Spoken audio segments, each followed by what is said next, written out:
ಪ್ರಮುಖ ಕೃತಿಕಾರರು ಎಂ. ವೆಂಕಟಕೃಷ್ಣಯ್ಯ, ಮೈಸೂರು ತಾತಯ್ಯ ಎಂಬ ಇವರು. ಎಂ. ವೆಂಕಟಕೃಷ್ಣಯ್ಯ ಅವರು ಹೆಗ್ಗಡದೇವನಕೋಟೆ ಮಗ್ಗೆ ಗ್ರಾಮದಲ್ಲಿ ಜನಿಸಿದರು. 50 ವರ್ಷ ಶಿಕ್ಷಕರಾಗಿ ಅಮೂಲ್ಯವಾದ ಸೇವೆ ಸಲ್ಲಿಸಿದರು. ಜಾತಿ ಮತ ಕೋಮುಗಳ ದ್ವೇಷಿಯಾಗಿ, ದುರ್ಬಲರ ಪಕ್ಷಪಾತಿಯಾಗಿ, ಪ್ರಜಾತಂತ್ರ ವಿರೋಧಿಗಳಾದ ನಿರಂಕುಶ ಪ್ರಭುತ್ವದ ದಿವಾನರ ಆಡಳಿತವನ್ನು ಪ್ರತಿಭಟಿಸುವುದರ ಜೊತೆಗೆ ಸಮಾಜ ಸೇವೆಯ ಕಾರಣಕ್ಕಾಗಿ ಪತ್ರಿಕೋದ್ಯಮವನ್ನು ಪ್ರಾರಂಭಿಸಿದರು. 1881ರಿಂದ ಎಂ. ಎಸ್. ಪುಟ್ಟಣ್ಣನವರು ನಡೆಸುತ್ತಿದ್ದ ಹಿತಬೋಧಿನಿ ಮಾಸಿಕಕ್ಕೆ 1882 ಅಕ್ಟೋಬರ್ನಿಂದ ವೆಂಕಟಕೃಷ್ಣಯ್ಯನವರು ಸಂಪಾದಕರಾದರು. ಇವರ ಪತ್ರಿಕಾ ವ್ಯವಸಾಯ ಕನ್ನಡ, ಇಂಗ್ಲಿಷ್ ಎರಡೂ ಭಾಷೆಗಳಲ್ಲೂ ನಡೆಯಿತು. ಇವರು Udaya Chintamani, Vruttanta Chintamani, wealth of Mysore, Mysore patriot, nature cure ಮುಂತಾದ ಪತ್ರಿಕೆಗಳನ್ನು ನಡೆಸುತ್ತಿದ್ದರು. ಅನಾಥಾಲಯಗಳನ್ನು ಸ್ಥಾಪಿಸಲು ನೆರವಾಗಿ ಜನರ ಬಾಯಲ್ಲಿ ತಾತಯ್ಯ ಆದರು. 1884ರಲ್ಲಿ ಬಡ ಮಕ್ಕಳಿಗೆ ಅನಾಥಾಲಯವೆಂಬ ವಿದ್ಯಾರ್ಥಿ ನಿಲಯಗಳನ್ನು ಸ್ಥಾಪಿಸುವುದರಲ್ಲಿ ಮೊದಲಿಗರಾದರು. ಯಾರಂದರೆ ಎಂ. ವೆಂಕಟಕೃಷ್ಣಯ್ಯನವರು. ಮತ್ತು ಪತ್ರಿಕೋದ್ಯಮದ ಉನ್ನತಿಗೆಂದು ವಿಶ್ವವಿದ್ಯಾಲಯದಲ್ಲಿ 2,000 ರೂಪಾಯಿ ದತ್ತಿ ನಿಧಿಯನ್ನು ಸ್ಥಾಪಿಸಿ ಪತ್ರಿಕೋದ್ಯಮದ ಶ್ರೇಷ್ಠ ವಿದ್ಯಾರ್ಥಿಗೆ ಬಹುಮಾನ ನೀಡುವ ವ್ಯವಸ್ಥೆ ಮಾಡಿದರು. ಇವರ ಕೃತಿಗಳು ವಿದ್ಯಾರ್ಥಿ ಕರಭೂಷಣ, ಚೋರಗ್ರಹಣ ತಂತ್ರ, ಧನಾರ್ಜನೆಯ ಕ್ರಮ, ಪರಂತಪ ವಿಜಯ, ಅರ್ಥಸಾಧನ, ಆರೋಗ್ಯ ಸಾಧನ, ಪ್ರಕಾಶಿಕೆ, ಬೂಕರ್ ಬಿ ವಾಷಿಂಗ್ಟನ್ ಚರಿತ್ರೆ, ಹರಿಶ್ಚಂದ್ರ ಚರಿತ್ರೆ, ಟೆಲಿಮ್ಯಾಕ್ಸನ್ ಸಾಹಸ ಚರಿತ್ರೆ. 1922ರಲ್ಲಿ ದಾವಣಗೆರೆಯಲ್ಲಿ ನಡೆದ 8ನೇ ಅಖಿಲ ಭಾರತ ಕನ್ನಡ ಸಾಹಿತ್ಯ ಸಮ್ಮೇಳನದ ಅಧ್ಯಕ್ಷರಾಗಿದ್ದರು. ಇಂತಹ ಸನ್ಮಾನಕ್ಕೆ ನಾನು ಅರ್ಹನಲ್ಲ ಎಂದು ನುಡಿದು ಅಧ್ಯಕ್ಷ ಪೀಠದಲ್ಲಿ ಮಹಾರಾಜರ ಚಿತ್ರಪಟವನ್ನು ಇಟ್ಟು ಪಕ್ಕದಲ್ಲಿ ನಿಂತುಕೊಂಡು ತಮ್ಮ ಪುಟ್ಟ ಭಾಷಣವನ್ನು ಮಾಡಿದರು. ಆಲೂರು ವೆಂಕಟರಾಯರು 1880ರಲ್ಲಿ ವಿಜಯಪುರದಲ್ಲಿ ಜನಿಸಿದರು. ಯಾರೆಂದರೆ ಆಲೂರು ವೆಂಕಟರಾಯರು. ಅವರು ಕಾನೂನು ವ್ಯಾಸಂಗ ಮಾಡಿದ ಇವರು 1905ರಲ್ಲಿ ವಕೀಲರಾದರು. ವಾಗ್ಭೂಷಣ ಪತ್ರಿಕೆಯ ಜವಾಬ್ದಾರಿ, ಕನ್ನಡಿಗ ಎಂಬ ದೈನಿಕದ ಸಂಪಾದಕರಾಗಿ 1922ರಲ್ಲಿ ಜಯ ಕರ್ನಾಟಕ ಪತ್ರಿಕೆ ಆರಂಭಿಸಿದರು.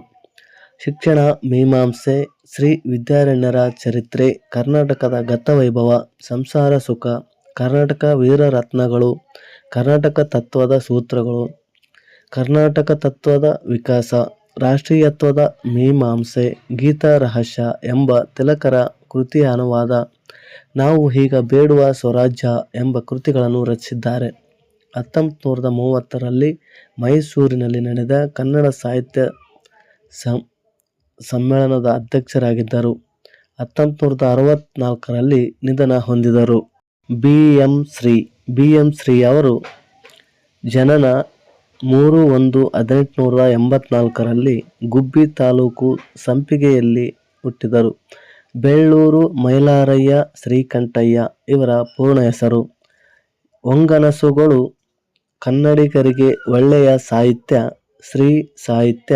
ಇವರ ಇತರ ಕೃತಿಗಳು ಯಾವುವೆಂದರೆ ಹೊಂಗನಸುಗಳು 43ರಲ್ಲಿ, ಕನ್ನಡಿಗರಿಗೆ ಒಳ್ಳೆಯ ಸಾಹಿತ್ಯ 48ರಲ್ಲಿ, ಶ್ರೀ ಸಾಹಿತ್ಯ 83ರಲ್ಲಿ ಬರೆದರು.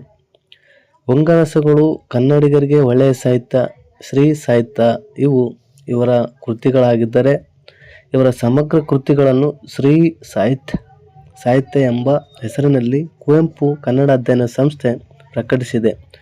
ನವೋದಯ ಕನ್ನಡ ಸಾಹಿತ್ಯದ ಆಚಾರ್ಯ ಪುರುಷರಾದ ಬಿ. ಎಂ. ಶ್ರೀಕಂಠಯ್ಯನವರು ಶ್ರೀ ಎಂಬ ಕಾವ್ಯನಾಮದಿಂದಲೇ ಪ್ರಸಿದ್ಧರಾದರು. ಪ್ರತಿಭಾವಂತ ಅಧ್ಯಾಪಕರೂ ಆಗಿ ಉನ್ನತ ಆಡಳಿತಾಧಿಕಾರಿಗಳು ಎಂದೆನಿಸಿ ಕವಿಗಳು, ವಿದ್ವಾಂಸರೂ ಆಗಿದ್ದ ಇವರು ಹಿರಿಯ ಮರ್ಯಾದೆ, ಮನ್ನಣೆಗಳಿಗೆ ಪಾತ್ರರಾಗಿದ್ದು ಕನ್ನಡ ನಾಡಿನ ಚರಿತ್ರೆಯಲ್ಲಿ ಸ್ಮರಣೀಯರು. ಶ್ರೀ ಅವರ ಕೃತಿಗಳು ಗಾತ್ರದಲ್ಲಿ ಚಿಕ್ಕವಾದರೂ ತೂಕದಲ್ಲಿ ದೊಡ್ಡವು. ವಿದ್ಯಾರ್ಥಿಗಳಿಗಾಗಿ ಬರೆದ ಅವರ ಇಂಗ್ಲಿಶಿನ ದಿ ಹ್ಯಾಂಡ್ ಬುಕ್ ಆಫ್ ರೆಟಾರಿಕ್, ಅಲಂಕಾರ ಶಾಸ್ತ್ರ ಟಿಪ್ಪಣಿ ಎಂಬುದು ದಿ ಹ್ಯಾಂಡ್ ಬುಕ್ ಆಫ್ ರೆಟಾರಿಕ್ ಒಂದು ಉತ್ತಮ ಕೃತಿಯಾಗಿದೆ. ಧಾರವಾಡದಲ್ಲಿ 1911ರಲ್ಲಿ ಅವರು ನೀಡಿದ ಕನ್ನಡ ಮಾತು ತಲೆ ಎತ್ತುವ ಬಗೆ ಎನ್ನುವ ಉಪನ್ಯಾಸ ಕನ್ನಡ ನಾಡು ನುಡಿಯ ಬೆಳವಣಿಗೆಗೆ ಕಾರಣವಾಯಿತು. ಇವರ ಗದಾಯುದ್ಧ ನಾಟಕಂ ಎಂಬುದು ರನ್ನನ ಕಾವ್ಯದ ರೂಪಾಂತರವಾಗಿರತಕ್ಕಂಥದ್ದು. ಇವರ ಇಂಗ್ಲಿಷ್ ಗೀತಗಳು ಕವನ ಸಂಕಲನವು ಅನುವಾದ ಕೃತಿಯಾಗಿದೆ. ಕನ್ನಡದ ಹೊಸ ಛಂದಸ್ಸಿಗೆ ಹಾದಿ ತೋರಿಸಿಕೊಟ್ಟ ಕೃತಿ ಅದು. ರಜತ ಮಹೋತ್ಸವ ಪ್ರಗಾತ ಇವರ ಮತ್ತೊಂದು ಮುಖ್ಯ ಕೃತಿಯಾಗಿರ್ತಕ್ಕಂಥದ್ದು. 1929ರಲ್ಲಿ ಸೋಫೋಕ್ಲೇಸನ ಏಜಾಕ್ಸ್ ನಾಟಕ ಆಧಾರದಿಂದ ಅಶ್ವತ್ಥಾಮನ್ ಎಂಬ ರುದ್ರ ನಾಟಕವನ್ನು ರಚಿಸಿದರು. ಪಾರಸಿಕರು ಎಂಬುದು ಈಸ್ಕಿಲಸನ ಅದೇ ಹೆಸರಿನ ಭಾಷಾಂತರ. ಇಸ್ಲಾಂ ಸಂಸ್ಕೃತಿ ಅನುವಾದ ಗ್ರಂಥ. ಶ್ರೀ ಅವರು ಕನ್ನಡ ನಾಡು ನುಡಿಗಳ ಪುನರುಜ್ಜೀವನಕ್ಕೆ ಸಲ್ಲಿಸಿರುವ ಕಾಣಿಕೆ ಅಪಾರವಾಗಿದೆ. ಹೊಸ ಕನ್ನಡ ಕವಿತೆಯ ಕಣ್ಣು ತೆರೆಯುವಂತೆ ಮಾಡಿದರು. ಕನ್ನಡದ ಅಭಿವೃದ್ಧಿಗಾಗಿ ಹಲವಾರು ಉಪನ್ಯಾಸಗಳು, ಗ್ರಂಥ ಪ್ರಕಟಣೆ, ಸಾಹಿತ್ಯ ಪರೀಕ್ಷೆಗಳ ವ್ಯವಸ್ಥೆ, ಅಚ್ಚುಕೂಟದ ಸ್ಥಾಪನೆ, ಹಳಗನ್ನಡ, ನಡುಗನ್ನಡಗಳ ಗಣ್ಯ ಕೃತಿಗಳನ್ನು ಸಂಗ್ರಹಿಸುವುದು, 5 ಭಾಗಗಳಲ್ಲಿ ಕನ್ನಡ ಕೈಪಿಡಿಯನ್ನು ರಚಿಸುವ ಯೋಜನೆ, ಹೀಗೆ ಇನ್ನೂ ಹಲವು ಕಾರ್ಯಗಳನ್ನು ಮಾಡಿರುವ ಇವರು ಕನ್ನಡ ವಿದ್ವತ್ತಿಗೆ ಸಂಬಂಧಿಸಿದಂತೆ ನೀಡಿದ ಕಾಣಿಕೆ ಅಮರವಾದುದು. ಕನ್ನಡದಲ್ಲಿ ಪೌರಾಣಿಕ ಮತ್ತು ಅನುವಾದಿತ ರುದ್ರ ನಾಟಕಗಳ ರಚನೆಗೆ ಹೆದ್ದಾರಿ ಹಾಕಿಕೊಟ್ಟದ್ದು, ಕನ್ನಡ ಛಂದಸ್ಸಿನ ತಳಹದಿಯಾದ ಅಂಶಗಣಗಳ ಸ್ವರೂಪಗಳನ್ನು ಛಂದೋಂಬುದಿ ಮತ್ತು ತಮಿಳು ಛಂದಸ್ಸಿನ ತುಲನೆಯಿಂದ ವಿಶದೀಕರಿಸಿದವರು. ಕವಿರಾಜ್ಯ ಮಾರ್ಗ ಮತ್ತು ಕಾವ್ಯಾವಲೋಕನ ಪಾಠ ವಿಮರ್ಶೆಯ ಮೂಲಕ ಗ್ರಂಥ ಸಂಪಾದನಾ ಶಾಸ್ತ್ರಕ್ಕೆ ಅಂಕುರಾರ್ಪಣೆ ಮಾಡಿದರು.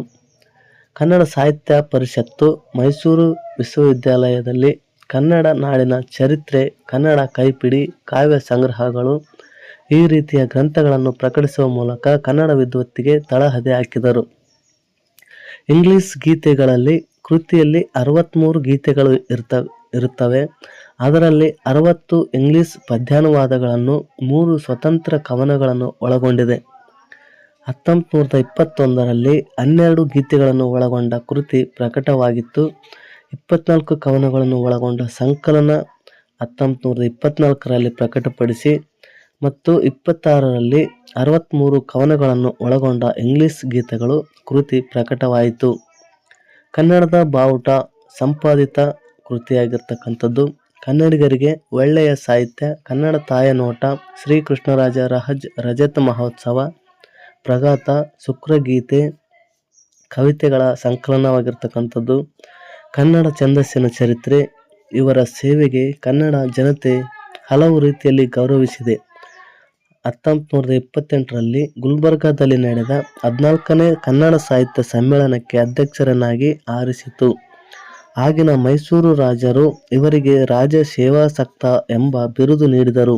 1941ರಲ್ಲಿ ಶಿಷ್ಯರು ಹಾಗೂ ಮಿತ್ರರು ಸಂಭಾವನೆ ಎಂಬ ಅಭಿನಂದನಾ ಗ್ರಂಥ ಅರ್ಪಿಸಿದರು.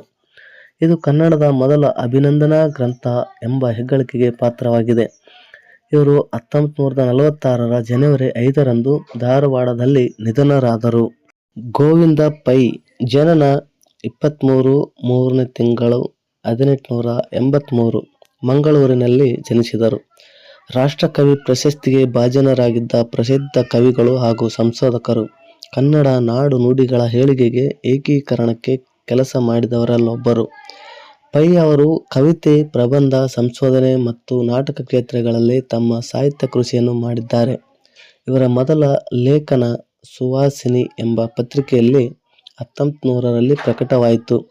1962ರಲ್ಲಿ ಪ್ರಕಟಗೊಂಡ ಮಂಜೇಶ್ವರ ದೇವಸ್ಥಾನ ಕುರಿತ ಲೇಖನ ಅವರ ಕೊನೆಯ ಬರವಣಿಗೆ. ಸುಮಾರು 62 ವರ್ಷಗಳವರೆಗೆ ಸತತವಾಗಿ ಸಾಹಿತ್ಯ ಸಂಶೋಧನೆಯಲ್ಲಿ ಸೇವೆ ಸಲ್ಲಿಸಿ ಕನ್ನಡ ಸಾಹಿತ್ಯವನ್ನು ಶ್ರೀಮಂತಗೊಳಿಸಿದರು. ಇವರು ಬರೆದದ್ದು ಸ್ವಲ್ಪವೇ ಆದರೂ ಬರವಣಿಗೆ ಪ್ರೌಢವೂ ವಿದ್ವತ್ಪೂರ್ಣವೂ ಆಗಿದೆ. ಪೈ ಅವರು ಪ್ರಾಸವನ್ನು ಬಿಟ್ಟು ಹೊಸಗನ್ನಡದ ಪದ್ಯ ರಚನೆಗೆ ಹೊಸ ಹಾದಿಯನ್ನು ಹಾಕಿಕೊಟ್ಟವರಾಗಿದ್ದಾರೆ. ಬಾನಕ್ಕಿ ಎಂಬುದು ಶೆಲ್ಲಿಯ ಸ್ಕೈಲಾರ್ಕ್ ಓಡ್ನ ಅನುವಾದ. ಶ್ರೀ ಅವರ ಇಂಗ್ಲಿಷ್ ಗೀತೆಗಳಿಗಿಂತ ಪೂರ್ವದಲ್ಲಿ ಪೈ ಅವರು ಒಳ್ಳೆಯ ಅನುವಾದಕರಾಗಿದ್ದರು. ಗೋವಿಂದ ಪೈ ಅವರು ಬಹುಭಾಷಾ ಜ್ಞಾನ ಅಗಾಧವಾದುದು ಹಾಗೂ ಕೌತುಕದಿಂದ ಕೂಡಿದುದು. ಸುಮಾರು 20ಕ್ಕೂ ಹೆಚ್ಚು ಭಾಷೆಗಳಲ್ಲಿ ಪರಿಣತಿಯನ್ನು ಹೊಂದಿದ್ದ ಇವರ ಸೃಜನಶೀಲ ಸಾಹಿತ್ಯವು ಅದ್ಭುತವಾದುದು. ಏಕಲವ್ಯನನ್ನು ಕುರಿತು ಪದ್ಯಾತ್ಮಕ ಏಕಾಂತ ನಾಟಕ ಹೆಬ್ಬೆರಳು ಎಂಬುದು 1942ರ ಚಳವಳಿಯನ್ನಾಧರಿಸಿದ ಚಿತ್ರಭಾನು ಗದ್ಯ ನಾಟಕ. ತಾಯಿ ಎಂಬುದು ಇವರ ಸಾಮಾಜಿಕ ಏಕಾಂಕ ನಾಟಕ. ಇವರು ರಚಿಸಿದ ಸಣ್ಣ ದೊಡ್ಡ ಕವನಗಳ ಒಟ್ಟು ಸಂಖ್ಯೆ ಸುಮಾರು 180. ಇವರ ಗಿಳಿವಿಂಡು, ನಂದಾದೀಪ ಕವನ ಸಂಕಲನಗಳು, ಯೇಸುವಿನ ಅಂತ್ಯವನ್ನು ಚಿತ್ರಿಸುವ ಗೋಲ್ಗೊಥಾ ಮತ್ತು ಬುದ್ಧನ ಕಡೇ ದಿನಗಳನ್ನು ಚಿತ್ರಿಸುವ ವೈಶಾಖಿ ಎಂಬ 2 ನೀಳ್ಗವನಗಳು ಮುಖ್ಯವಾಗಿವೆ. ಭಕ್ತಿ, ಪ್ರೇಮ, ಭಾವನೆ, ಜೀವನ, ವಿವೇಕ, ಸ್ನೇಹ, ಸೌಹಾರ್ದ, ಸ್ವಾತಂತ್ರ್ಯ, ಪ್ರೇಮ ಇವು ಇವರ ಕಾವ್ಯ ಸೃಷ್ಟಿಯ ಸ್ಫೂರ್ತಿಗಳಾಗಿವೆ. ಅಸಂದಿಗ್ಧ ಭಾಷೆ, ಅಚ್ಚಗನ್ನಡ ಪದಪ್ರಯೋಗ, ಹೊಸ ಪದ ಸೃಷ್ಟಿ, ಭಾಷೆಯಲ್ಲಿನ ಪ್ರಾದೇಶಿಕತೆ ಇವುಗಳಿಂದಾಗಿ ಇವರು ಸಾಹಿತ್ಯ ಗಮನಾರ್ಹ ಆಗಿರ್ತಕ್ಕಂಥದ್ದು. ಪೈ ಅವರು ಹಿಂದಿನ ಕವಿಗಳ ಜೀವನ, ಕಾಲ, ಸ್ಥಳಾದಿಗಳನ್ನು ಕುರಿತು ಚರ್ಚಿಸಿದ್ದಾರೆ. ಅಲ್ಲದೆ ಹೊಸಗನ್ನಡದ ಹಲವಾರು ಲೇಖಕರು ನೀಡಿದ ಕಾಣಿಕೆಯನ್ನು ಚಿತ್ರಿಸಿದ್ದಾರೆ. ಕಾವ್ಯ ಉದ್ಘೋಷ, ವಿಟಂಕ ಇವು ಇತರೆ. ಕನ್ನಡದ ಮೊರೆ 3 ಉಪನ್ಯಾಸಗಳು, ಶ್ರೀ ಕೃಷ್ಣ ಚರಿತ್ರ ಗದ್ಯಾನುವಾದ, ನೋ ನಾಟಕಗಳು ಅನುವಾದ, ಪಾರ್ಶ್ವನಾಥ ತೀರ್ಥಂಕರ ಚರಿತೆ, ಬಾಹುಬಲಿ ಗೊಮ್ಮಟೇಶ್ವರ ಚರಿತೆ, ಭಗವಾನ್ ಬುದ್ಧ. ಇವರಿಗೆ ಹಿಂದಿನ ಮದ್ರಾಸ್ ಸರ್ಕಾರ ರಾಷ್ಟ್ರಕವಿ ಪ್ರಶಸ್ತಿಯನ್ನು 1949ರಲ್ಲಿ ನೀಡಿ ಗೌರವಿಸಿತ್ತು. 1950ರಲ್ಲಿ ಮುಂಬಯಿಯಲ್ಲಿ ನಡೆದ 34ನೇ ಸಾಹಿತ್ಯ ಸಮ್ಮೇಳನದ ಅಧ್ಯಕ್ಷರಾಗಿದ್ದರು. ಗೋವಿಂದ ಪೈಗಳು ಉತ್ಕಟ ಕನ್ನಡಾಭಿಮಾನಿಗಳು. ತನು ಕನ್ನಡ, ಮನ ಕನ್ನಡ, ನುಡಿ ಕನ್ನಡ, ನಡೆ ಕನ್ನಡ ಎಂದು ಹಾಡಿದ ಇವರ ವ್ಯಕ್ತಿತ್ವ ಘನವಾದುದಾಗಿದೆ. ಇತ್ತೀಚೆಗೆ ಇವರ ಸಮಗ್ರ ಸಾಹಿತ್ಯವನ್ನೊಳಗೊಂಡ ಬೃಹತ್ ಸಂಪುಟವನ್ನು ಪ್ರೊಫೆಸರ್ ಕು. ಸಿ. ಹರಿದಾಸ್ ಭಟ್ಟರು ಗೋವಿಂದ ಪೈ ಪ್ರತಿಷ್ಠಾನದ ವತಿಯಿಂದ ಸಂಪಾದಿಸಿ ಕನ್ನಡಕ್ಕೆ ಬಹು ಅಮೂಲ್ಯ ನಿಧಿಯನ್ನು ನೀಡಿದ್ದಾರೆ. ಪೈ ಅವರು 1963ರ ಸೆಪ್ಟೆಂಬರ್ 6ರಂದು ಮರಣ ಹೊಂದಿದರು. ಪಂಜೆ ಮಂಗೇಶರಾಯ ಜನನ 1874 ಫೆಬ್ರವರಿ 22ರಂದು ಬಂಟ್ವಾಳದಲ್ಲಿ ಜನಿಸಿದರು. ಮಕ್ಕಳ ಸಾಹಿತ್ಯ ಪಿತಾಮಹ ಎನಿಸಿಕೊಂಡಿದ್ದರು. ಇವರು ಸಣ್ಣ ಕಥೆ, ಕಥನ ಕವನ, ಹರಟೆ ಈ ಮುಂತಾದ ಕ್ಷೇತ್ರಗಳಲ್ಲಿ ತಮ್ಮ ಸಾಹಿತ್ಯದ ಬೇಸಾಯ ಮಾಡಿದ್ದಾರೆ. ಪಂಜೆಯವರು ಕವಿ ಶಿಷ್ಯ ರಾಮಪ್ಪಂ, ಹರಟೆಮಲ್ಲ ಎಂಬ ಕಾವ್ಯನಾಮಗಳಿಂದ ಕಥೆ, ಕವನ, ಪ್ರಬಂಧ ರಚನೆಗಳನ್ನು ಮಾಡಿದ್ದಾರೆ. ತಂದೆ ರಾಮಪ್ಪಯ್ಯ, ತಾಯಿ ಸೀತಾಬಾಯಿ. ಇವರು ತಮ್ಮ ಜೀವನವನ್ನು ಉಪಾಧ್ಯಾಯ ವೃತ್ತಿಯಿಂದ ಆರಂಭಿಸಿದರು. ವೃತ್ತಿಯ ಜೊತೆಯಲ್ಲಿಯೇ ಬರವಣಿಗೆಯನ್ನು ಮುಂದುವರಿಸಿದರು. ಮಂಗಳೂರಿನಲ್ಲಿ ಆರಂಭವಾದ ಪತ್ರಿಕೆ ಸುಹಾಸಿನಿ ಇವರ ಸಾಹಿತ್ಯ ದುಡಿಮೆಗೆ ನೆರವಿತ್ತಿತ್ತು. ಈ ಪತ್ರಿಕೆಯಲ್ಲಿ ಇವರು ಬರೆದ ನನ್ನ ಚಿಕ್ಕ ತಂದೆಯ ಉಯಿಲು, ಕಮಲಾಪುರದ ಹೋಟ್ಲಿನಲ್ಲಿ ಮುಂತಾದ ಸರಸ ವಿನೋದದ ಕಥೆಗಳು, ಮೃದುಲಾ, ದುರ್ಗಾವತಿ ಮುಂತಾದ ಐತಿಹಾಸಿಕ ಕಥೆಗಳು ಪ್ರಕಟವಾದವು. ಬ್ರಿಟಿಷ್ ವಸಾಹತುಶಾಹಿಗೆ ಬಹಳ ಸ್ಪಷ್ಟವಾಗಿ ಪ್ರತಿಕ್ರಿಯಿಸಿದ ಕನ್ನಡ ಕವಿಗಳಲ್ಲಿ ಪಂಜೆಯವರು ಒಬ್ಬರು. ಅವರ ನಾಗರ ಹಾವೆ, ಹಾವಳು ಹೂವೆ ಮತ್ತು ತೆಂಕಣಗಾಳಿಯಾಟ ಈ ಹಿನ್ನೆಲೆಯಲ್ಲಿ ಮುಖ್ಯವಾದ ರಚನೆಗಳು. ಭಾಷೆಯನ್ನು ಸಹಜಗತಿಯಲ್ಲಿ ಬಳಸುವ ಪ್ರಯತ್ನಕ್ಕೆ ಪಂಜೆಯವರು ಉತ್ತಮ ಉದಾಹರಣೆಯಾಗಿದ್ದಾರೆ. ಕೊಡವರ ಜೀವನವನ್ನು ಕುರಿತು ಬರೆದ ಹುತ್ತರಿ ಹಾಡು ಕೊಡಗಿನ ರಾಷ್ಟ್ರಗೀತದಂತಿದೆ. ತುಳು ಜಾನಪದದಿಂದ ಆಯ್ದುಕೊಂಡು ಬರೆದ ಕೋಟಿ ಚೆನ್ನಯ್ಯ ಎಂಬುದು ಉತ್ತಮ ಕೃತಿಯಾಗಿರ್ತಕ್ಕಂಥದ್ದು. ಇದು ಸಿನಿಮಾ ಆಗಿ ಕೂಡ ಪ್ರಸಿದ್ಧವಾಗಿದೆ.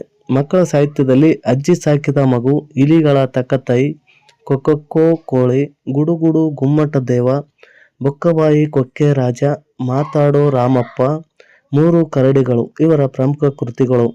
ಕಾವ್ಯನಾಮ ಕವಿಶಿಷ್ಯ ಇವರ ಕೃತಿಗಳು 1919ರಲ್ಲಿ ಕನ್ನಡ ಮೊದಲನೇ ಪದ್ಯ ಪುಸ್ತಕ, 1912ರಲ್ಲಿ ಕನ್ನಡ 2ನೇ ಪದ್ಯ ಪುಸ್ತಕ, 3ನೇ ಪುಸ್ತಕ 1927ರಲ್ಲಿ ಸ್ಥಳನಾಮ ನಾಗಣ್ಣನ ಕನ್ನಡಕ, ಐತಿಹಾಸಿಕ ಕಥಾವಳಿ, ಒಡ್ಡನ ಓಟ, ಮೂಲ ವ್ಯಾಕರಣ, ರಂಗಶೆಟ್ಟಿ ಕಥನ ಕವನ, ಏನು ಸತ್ತು ಕಾಗೆ ಬಡವಾಯಿತು, ಅಗೋಳಿ ಮಂಜಣ್ಣ, ಹಳೆಯ ಸಬ್ ಅಸಿಸ್ಟೆಂಟನ ಸುಳ್ಳು ಡೈರಿ, 1935ರಲ್ಲಿ ಕೇಶಿರಾಜನ ಶಬ್ದಮಣಿ ದರ್ಪಣ,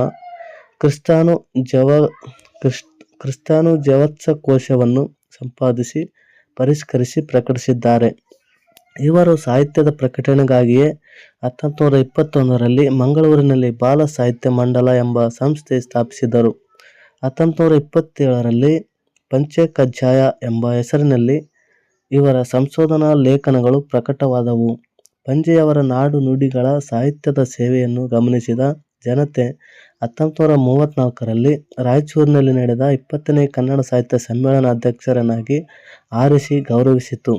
ಇವರು ನ್ಯುಮೋನಿಯಾಕ್ಕೆ ತುತ್ತಾಗಿ 25/10/1937ರಲ್ಲಿ ಕಾಲವಾದರು.